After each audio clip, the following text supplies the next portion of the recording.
Hello, High Vibe Tribe, real quick. You know why all my content has been in my truck lately? Because I'm always fucking driving. But what I want to talk to you guys about is observing, not absorbing. If you've been following me for a while, you already knew that this was coming. I have been talking about the purge for the last 3 years at least. 2026 going into 2027, and now we're here. And I encourage you to observe what is happening, watch the news pieces, pay attention to what people around you are saying, but more importantly, how they're acting, and observe the energy. But don't absorb a single fucking bit of it. This is the beginning of the ascension into the 5D, 3D to 5D. We don't physically leave this planet. This has to do with your perception, your consciousness, how you relate to other people. And if you are absorbing all of that energy, if you're holding on to it, if it's crushing you and keeping you down and keeping you sad, you're gonna have a much harder time lifting yourself out of the 3D into the 5D. All of this that's going on right now, the wars, the declarations, the treatment, the insanity, this is all 3D shit. This is all 3D energy.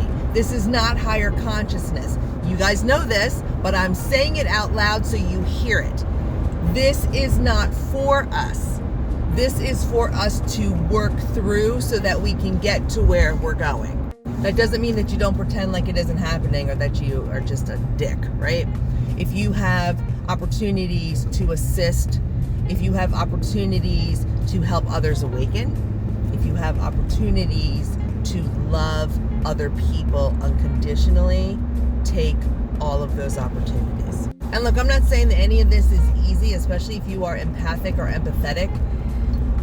But the alternative is that you absorb all of this shit and you won't even be able to save yourself. That you're just taking on all of the stuff that is meant to carry us. It's not meant to keep us stuck. This is the destruction phase of the move from 3D into 5D, moving towards New Earth. Everything has to be destroyed in order for us to build up again.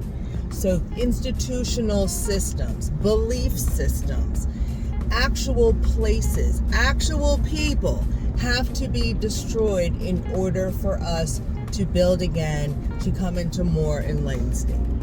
So how do we observe without absorbing? We ground, we meditate, we release attachment to the things that no longer serve us, and we practice a state of gratitude and presence. We're not worried about what could happen, we are experiencing what is happening. And we don't live in a state of fear, we live in a state of trust, of knowing that we are going to be okay, that we are protected. So this is why I need you to observe and not absorb. Stay the course. We need you. You are important to the mission of the transition. I love you.